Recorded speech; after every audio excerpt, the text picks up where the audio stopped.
Hello students. तो जैसे कि आप लोग जानते हैं कि हमारा जो इससे पहले मैट्रिक्स चैप्टर हुआ है, तो उसमें मैंने आप लोगों को जो इम्पोर्टेंट क्वेश्चन है हमारे जो सीबीएसई बोर्ड रिलेटेड हैं या जो भी हमारे मोस्ट इम्पोर्टेंट क्वेश्चन हैं जो पेपर में यानी हमारे बोर्ड में आए हुए हैं, मैंने उन क्वेश्चनों को डिस्कस कर लिया था। तो आज हमारा नए चैप्टर की शुरुआत होती है जिसका नाम है डिटरमिनेंट्स। तो आइए अब हम लोग डिटरमिनेंट्स को जरा देख लेते हैं एक बार। सबसे पहले हम इसका वन शॉट एक बार थ्योरेटिकल पोर्शन देख लेते हैं शॉर्ट शॉर्ट में, ताकि हम लोगों को आइडिया हो जाए कि किस प्रकार इसमें चीजों को पढ़ना है। तो हमारा चैप्टर है डिटर्मिनेंट्स, जिसको हम लोग हिंदी में सारणिक के नाम से जानते हैं। तो सारणिक क्या है सबसे पहले, यानी डिटर्मिनेंट्स, व्हाट इज डिटर्मिनेंट्स। तो हम लोग इसकी एक शब्द में वैल्यू पता क्या देंगे कि एक ए वैल्यू और expression for a square matrix, यानी एक स्क्वायर मैट्रिक्स के लिए किसी भी एक वैल्यू या फिर एक्सप्रेशन। एक वैल्यू मतलब 2 4 6, यानी जो भी कुछ हो सकता है हमारा, यानी कांस्टेंट जो हम लोग जानते हैं, अचर जिसको हम लोग हिंदी में बोलते हैं। ठीक है। एक्सप्रेशन का मतलब पोलिनोमियल हुआ, एक्सपोनेंशियल हुआ। पोलिनोमियल मतलब जैसे जो भी हमारा वेरिएबल होता है उसकी पावर में होल नंबर, यानी होल नंबर हम लोग जानते हैं, ज्यादा डिटेल में मैं नहीं जाऊंगा। यानी हमारे जो होल नंबर होते हैं वो जनरली 0 से स्टार्ट होते हैं, 1 2 3 इस प्रकार के हमारे होल नंबर होते हैं। तो पोलिनोमियल मतलब यानी जो हमारे वेरिएबल है उनकी पावर में होल नंबर, जैसे x की पावर 0 है तो हम ये हमारा पोलिनोमियल कहलाएगा, क्योंकि हम लोग जानते हैं वेरिएबल की पावर में कोई भी हमारे होल नंबर आ जाए वो सब पोलिनोमियल ही होती है। एक्सपोनेंशियल मतलब e की पावर जो हमें e की फॉर्म में दिख जाए वो सब एक्सपोनेंशियल फंक्शन कहलाते हैं। ज्यादा डिटेल में मैं नहीं जाऊंगा।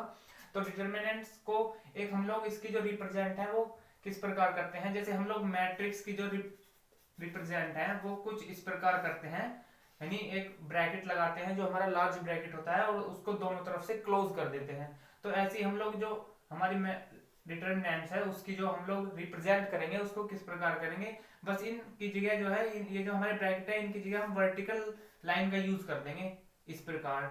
ठीक है। तो हम लोग देख लेते हैं, इससे आगे बढ़ते हैं। अब हमारी नेक्स्ट चीज क्या आती है, सबसे पहले डिटर्मिनेंट्स ऑफ वन ऑर्डर या determinants of one cross one matrix. मैं एक चीज बता दूं आपको, जो हमारा डिटर्मिनेंट कैलकुलेट होता है वो वो क्या है, जो है हमारा जो हमने इससे पहला चैप्टर मैट्रिक्स पढ़ा है, जो हमारा डिटर्मिनेंट है वो मैट्रिक्स से रिलेटेड है। क्योंकि जो एक मैट्रिक्स का जो डिटर्मिनेंट निकलता है ना, जो एक डिटर्मिनेंट निकलता है वो एक मैट्रिक्स का ही कैलकुलेट होता है। ठीक है। तो यहाँ से इसलिए मैंने यहाँ पर लिखा है determinant of one order. One order का मतलब जिसका ऑर्डर एक एक हो। ठीक है। ऑर्डर के लिए मैंने आपको एक सेपरेट वीडियो बनाई हुई है कि हम किस प्रकार जो है मैट्रिक्स का एक ऑर्डर फाइंड कर सकते हैं। तो या फिर इसे दूसरे शब्दों में ये भी बोल सकते हैं determinants of one cross one matrix, क्योंकि हम लोग जानते हैं डिटर्मिनेंट्स केवल मैट्रिक्स का ही कैलकुलेट होता है। तो वन क्रॉस मतलब इसको एग्जांपल के माध्यम से देख लेते हैं। जब हमने एक एग्जांपल लिया है जैसे -2, तो इसका ऑर्डर है 1 क्रॉस 1 का। ऑर्डर मतलब पहले horizontal line count, then after उसके बाद वर्टिकल लाइन काउंट। ठीक है। तो इसमें एक ही ओरिजेंटल रो है और एक ही वर्टिकल लाइन है। ठीक है। तो इसलिए इसका ऑर्डर हो जाएगा 1 क्रॉस 1 का। 1 क्रॉस 1 का हो जाएगा इसका ऑर्डर। तो हम लोग जब इसको डिटर्मिनेंट्स में, अब हम यहाँ तक तो है हमारा ये मैट्रिक्स, जब हम लोग इसको डिटर्मिनेंट्स में कन्वर्ट करेंगे ना तो हमारी ये वर्टिकल लाइन शो हो जाएंगी। ए के बाहर ये वर्टिकल लाइन जो आपको दिखाई दे रही है ना, ये मैट्रिक्स को रिप्रेजेंट कर रही है। तो ऐसे ही अब हम लोग यहाँ ये जो हमारा मैट्रिक्स लिखा है इसको भी हम लोग ऐसी वर्टिकल लाइन में लिख कर और इसको ऐसे लिख देंगे। वर्टिक्स इसका मतलब मोड नहीं है, ये मोड नहीं समझना है, ये मोड अलग चीज है। मोड निगेटिव वैल्यू को पॉजिटिव बनाता है, लेकिन ये डिटर्मिनेंट्स है, ये केवल इसी प्रकार 1 क्रॉस 1 का ऑर्डर इसी प्रकार ये ठा के आपको बाहर इसकी वैल्यू दे देगा। ऐसे हमारे नेक्स्ट एग्जांपल लिया है -3/2, इसका ऑर्डर 1 क्रॉस 1 का है। तो इसको भी हम लोग जब डिटर्मिनेंट्स में कन्वर्ट करेंगे वर्टिकल लाइन शो हो जाएंगी और ऐसे इस प्रकार आ जाएगा। ऐसे हमारा ये एग्जांपल लिया है sin x, जिसका ऑर्डर 1 क्रॉस 1 का है। जब हम लोग इसको डिटर्मिनेंट्स में कन्वर्ट करेंगे तो यहाँ पर sin x का जो हमारा डिटर्मिनेंट्स हो जाएगा, यानी इसकी वैल्यू केवल sin x आ जाएगी। ठीक है। अब हमारा दूसरी नेक्स्ट चीज आती है हमारा डिटर्मिनेंट्स ऑफ टू ऑर्डर या डिटर्मिनेंट्स ऑफ 2 क्रॉस 2 मैट्रिक्स। यानी मैं पहले ही बता चुका हूं जो हमारा डिटर्मिनेंट्स है वो केवल मैट्रिक्स का ही कैलकुलेट होता है। एग्जांपल के माध्यम से देख लेते हैं। जैसे हमारा ए है, ये हमें कोई मैट्रिक्स दिया है तो हम इसका 2 क्रॉस 2 ऑर्डर, तो हम इस मैट्रिक्स का जो ऑर्डर है वो 2 क्रॉस 2 का है। जब हम इसको डिटर्मिनेंट्स में कन्वर्ट करेंगे तो वर्टिकल लाइन से हो जाएंगी, यहाँ पर भी वर्टिकल लाइन से हो जाएंगी। और जब इसका मैट्रिक्स सॉरी डिटर्मिनेंट्स जो है हमारा, जब इसको हम सोल्व करेंगे ना, तो इसको सोल्व करने का तरीका मैं आपको बताता हूँ। सबसे पहले ऊपर से नीचे चलना है, जैसा कि आप लोग एरो के माध्यम से देख रहे हैं, यानी ये वाला ऊपर से नीचे चलना है, फिर नीचे से हमें ऊपर जाना है और मल्टीप्लाई कर देनी है। साथ में जब हम नीचे से ऊपर जाएंगे तो माइनस का चिन्ह लेना है हमें। तो जैसे हम लोग सबसे पहले ऊपर से नीचे जाएंगे, यानी यहाँ आ जाएगा 1 × 4, माइनस का चिन्ह लेना है इनके बीच में, फिर माइनस, और हम नीचे से फिर ऊपर जाएंगे तो यहाँ जाएगा 3 × 2, माइनस का 2, ये माइनस का 2 है यहाँ पे, तो हमारा आ जाएगा 4, और यहाँ से माइनस का 6 आ जाएगा, इसीलिए इसकी वैल्यू हो जाएगी 10। ऐसे हम लोग दूसरा एग्जांपल देख लेते हैं। इसका हमें मैट्रिक्स दिया हुआ है कोई, और इसका हमें डिटर्मिनेंट्स कैलकुलेट करना है, यानी फिर इसको हम सबसे पहले क्या है, इसको डिटर्मिनेंट्स में कन्वर्ट कर लिया हमने, यहाँ से वर्टिकल लाइन के माध्यम से शो हो गया। तो हम लोग क्या करेंगे, सबसे पहले ऊपर से नीचे की तरफ जाएंगे, मल्टीप्लाई करेंगे, तो 1 × 1 हो जाएगा हमारा। फिर लगाएंगे हम माइनस का साइन, क्योंकि माइनस का साइन होता है ऊपर से नीचे चलने पर, यानी इस प्रकार। तो माइनस का साइन लगा देंगे और इसकी मल्टीप्लाई इसमें कर देंगे, हमारा हो जाएगा 10^2x। तो यहाँ हो जाएगा फाइनली 1 + 10^2x = sec² होता है। ये हमने आइडेंटिटी पढ़ी है ट्रिग्नोमेट्री में, हाई स्कूल में। ऐसे ही अब हम लोग इसका अगला एग्जांपल देख लेते हैं, क्या है, डिटर्मिनेंट्स ऑफ 3 ऑर्डर या डिटर्मिनेंट्स ऑफ 3×3 मैट्रिक्स। ठीक है, क्योंकि डिटर्मिनेंट्स एक मैट्रिक्स का कैलकुलेट होता है, इसीलिए यहाँ पर डिटर्मिनेंट्स ऑफ 3×3 मैट्रिक्स भी लिख सकते हैं। अब हम 3×3 मैट्रिक्स मतलब जिसका ऑर्डर 3 हो, एक ऐसी मैट्रिक्स जिसका ऑर्डर 3 हो, या कोई ऐसी मैट्रिक्स जो अपना ऑर्डर 3 रखती हो। तो हम मैंने एक मैट्रिक्स लिखी है जिसका ऑर्डर 3×3 का है, यानी हमारी 3 तो इसमें ओरिजेंटल लाइन है और हमारी 3 ही इसमें वर्टिकल लाइन है। ठीक है, तो इसलिए इसका ऑर्डर 3×3 का हो जाएगा। अब सबसे पहली बात ये है यहाँ पर कि जो इसका नंबर ऑफ एलिमेंट्स होंगे ना इसमें, वो होंगे हमारा जितने ऑर्डर की मैट्रिक्स है उनके आपस में मल्टीप्लाई कर देंगे, यानी 3 × 3 = 9 एलिमेंट्स हो जाएंगे इस मैट्रिक्स के अंदर। अब जो है 3×3 मैट्रिक्स को पढ़ने से पहले एक यहाँ पर एक चीज आती है, इसको हम लोग डिटर्मिनेंट्स में कन्वर्ट तो इसी प्रकार कर देंगे जिस प्रकार हम पहले से करते आए हैं, यानी ये वर्टिकल लाइन शो कर देंगे, यहाँ पर वर्टिकल लाइन शो कर देंगे। अब इसको कैलकुलेट करने के लिए एक मोस्ट चीज आती है यहाँ पर, माइनर और कोफैक्टर। ठीक है, ये माइनर और कोफैक्टर जो है ये बहुत महत्वपूर्ण चीज है। आइए अब हम लोग इसको, माइनर को हम लोग MIJ से रिप्रेजेंट करते हैं और कोफैक्टर को हम लोग AIJ से रिप्रेजेंट करते हैं।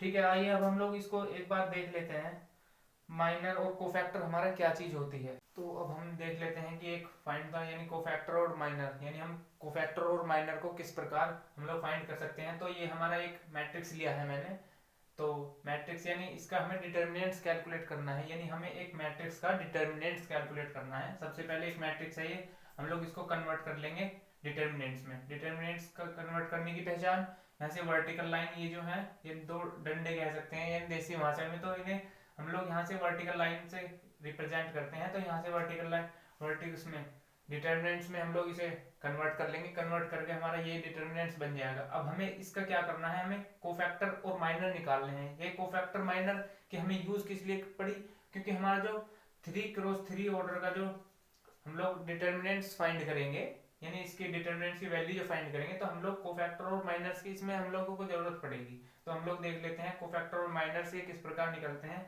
तो हम लोग एक जनरल मैट्रिक्स में जो इस पोजीशन होती है एलिमेंट्स की, वो मैंने आप लोगों को इस प्रकार यहाँ पर लिखकर दिखा दी है, ताकि आप लोगों को कोई कंफ्यूजन ना हो पाए कि ये पोजीशन क्या है। तो जैसे ये हमारा डिटर्मिनेंट्स है, हमें इसका कोफैक्टर माइनर निकालना है। तो सबसे पहले हम लोग माइनर में निकालेंगे, माइनर को हम लोग M से शो करते हैं। ठीक है, M4 माइनर, इसलिए हम लोग इसे M से शो करते हैं। तो हमें निकालना है सबसे पहले A11, तो यहाँ पर हम माइनर निकाल रहे हैं, तो माइनर के लिए हमारा आ जाएगा M11। M1 के लिए क्या करेंगे, हम इस वाले 1 एलिमेंट को ढूंढेंगे, यानी पहली रो का पहला एलिमेंट। ठीक है, यानी पहली रो का पहला एलिमेंट यानी 2 हमारा। तो हमें इसका माइनर निकालना है, जिसका हमें माइनर निकालना है जिस भी एलिमेंट का, उसको छोड़ देंगे हम, यानी इसको भूल जाएंगे थोड़ी देर के लिए, और जो हमारा डिटर्मिनेंट्स बचेगा यानी इसको भूल जाएंगे, और इसके सामने के एलिमेंट्स और इसके नीचे के एलिमेंट जितने भी आ रहे हैं उन सबको हम लोग यहाँ से कट कर देंगे, यानी ये वाले एलिमेंट और ये वाले एलिमेंट, इनको हम लोग भूल जाएंगे। तो हमारे फाइनल जो एलिमेंट बचेंगे, ये बचेंगे हमारे -2 -3 -2 -4। ठीक है, ये -2 -3 -2 -4। अब हम लोग 2×2 का डिटर्मिनेंट्स तो आसानी से सोल्व कर ही सकते हैं, क्योंकि सोल्व करने का मेथड मैंने अभी थोड़ी देर पहले आपको डिस्कस कर ही दिया है। यानी एक बार फिर देख लीजिए कि इसे हमें ऊपर से नीचे जाना है सबसे पहले, यानी -2 -4 में करेंगे 8 आएगा हमारा पॉजिटिव, और माइनस का साइन आएगा बीच में, और जब हम यहाँ से इस प्रकार जाएंगे यानी ऊपर नीचे से ऊपर की तरफ जाएंगे तो हमारा ये हो जाएगा 2 3 जा 6 पॉजिटिव, तो 8 में 6 जाएंगे 2 आ जाएगा। अब हम लोगों को करना क्या है, जितने भी हमारी ये एलिमेंट्स लिख रहे हैं ना पोजीशन पर, यानी 9 एलिमेंट है हमारे इसमें, तो हमें 9 एलिमेंट का माइनर निकालना है एक एक करके।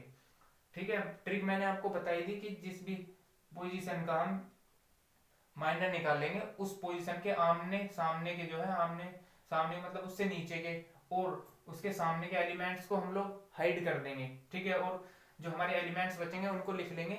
देख लेते हैं आप एक बार, हमें M12 निकालना है, यानी हमें ये निकालना है, सिंपली ये निकालना है। तो इसके सामने वाला और ये हम लोग यानी ये वाले एलिमेंट और ये वाले एलिमेंट हम लोग भूल जाएंगे, तो क्या बचेगा हमारा 1304, 130 माइनस का 4 ऐसे बचेगा। ऐसे हम लोग 13 करेंगे, ये भूल जाएंगे हम लोग ये, तो हमारा final element 1 minus 2 0 minus 2, 1 minus 2 0 minus 2। ऐसे हम लोग M21 पे करेंगे, यानी M2 कौन सा एलिमेंट है हमारा, ये वाला एलिमेंट है। जब हम लोग इसका माइनर निकालेंगे तो हम लोग इसके सामने वाले और इसके ऊपर नीचे वाले उन्हें सबको भूल जाएंगे, तो हमारा फाइनल जो एलिमेंट बचेंगे 1 0 माइनस 2 माइनस 4, 1 0 माइनस 2 माइनस 4। ऐसे हम लोग M22 के लिए करेंगे, हमारे एलिमेंट बचेंगे। M23 के करेंगे, हमारे एलिमेंट बचेंगे। M31 के लिए करेंगे, हमारे एलिमेंट बचेंगे। M32 के लिए करेंगे, हमारे एलिमेंट बचेंगे। और M33 के लिए करेंगे, हमारे एलिमेंट बचेंगे। तो इनको सोल्व कर कर, ये 2 क्रॉस 2 के डिटर्मिनेंट्स है, इनको सोल्व करना इतना हार्ड नहीं है, काफी इजी है।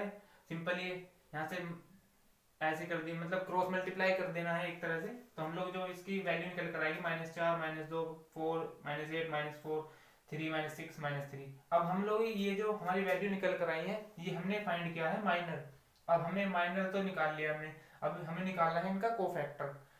कोफैक्टर और माइनर की आवश्यकता क्यों पड़ी, मैं थोड़ी देर में अभी आपको डिस्कस करूंगा कि हम लोगों को कोफैक्टर और माइनर की आवश्यकता क्यों पड़ी।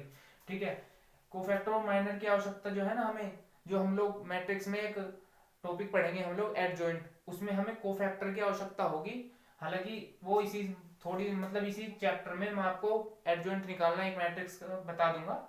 तो आप लोग हम लोग देख लेते हैं अब यहाँ से कि हम लोग अब हमें करना क्या है, हमें कोफैक्टर फाइंड करना है। हमने माइनर तो निकाल लिया, अब हम कोफैक्टर निकालने के लिए हमें ज्यादा मेहनत करने की आवश्यकता नहीं होगी। कोफैक्टर कहता है कि जो हमने तुमने माइनर निकालना है ना, बस माइनर में क्या करो, जहां इवन पोजीशन है वहां का साइन तो पॉजिटिव रहने दो, और जहां ओड पोजीशन है वहां का साइन नेगेटिव रहने दो। अब ये ओड और इवन पोजीशन का हमें पता कहां से चलेगा, ये चलेगा हमारा i प्लस जे से, यानी ये जो हमारी पोजीशन लिख रही है यहाँ से हमें ओड इवन का पता चल जाएगा। हालांकि मैंने यहाँ पर शो भी कर दिया है कि हमारी इवन पोजीशन है, odd even odd even odd even, इस प्रकार। अब हमें करना क्या है, कोफैक्टर निकालना है, यानी हमारी इवन पोजीशन है तो इसका आ जाएगा हमारा, इसे हम लोग ए से दिखाते हैं, कोफैक्टर को ए से दिखाते हैं, तो ए की वैल्यू आ जाएगी यहाँ पे 2। 2 क्यों आई, क्योंकि यहाँ पर हमारी इवन पोजीशन है तो साइन हमारा पॉजिटिव ही रहेगा। ओड पोजीशन है, ए की वैल्यू आ जाएगी यहाँ से, जब हमारी ओड पोजीशन है तो माइनस का साइन लेते हैं, तो माइनस यहाँ ऑलरेडी है तो ए की वैल्यू आ जाएगी यहाँ से 4। अब ऐसी ए की वैल्यू आ जाएगी, इवन पोजीशन है -2, ओड पोजीशन है, ए की वैल्यू आ जाएगी यहाँ से -4। ठीक है, यहाँ पर इवन पोजीशन है तो ए की वैल्यू पर इस पर कोई प्रभाव नहीं पड़ेगा, इसलिए इसका -8। ए की वैल्यू आ जाएगी यहाँ से, ओड पोजीशन है तो यहाँ से आ जाएगी +4, क्योंकि माइनस ऑलरेडी है और माइनस साइन हम लोग ओड पोजीशन के लिए कैलकुलेट करते हैं। यहाँ से ए की वैल्यू आ जाएगी, हमारी इवन पोजीशन है तो यहाँ से ए की वैल्यू 3 रहेगी, और हमारी ओड पोजीशन है, ए की वैल्यू आ जाएगी यहाँ से -6 हमारे +6 आ जाएगी, और यहाँ से जब हम लोग इवन पोजीशन को कैलकुलेट करेंगे तो -3 रहेगी वैल्यू। ठीक है, अब हम लोगों ने कोफैक्टर और माइनर को निकालना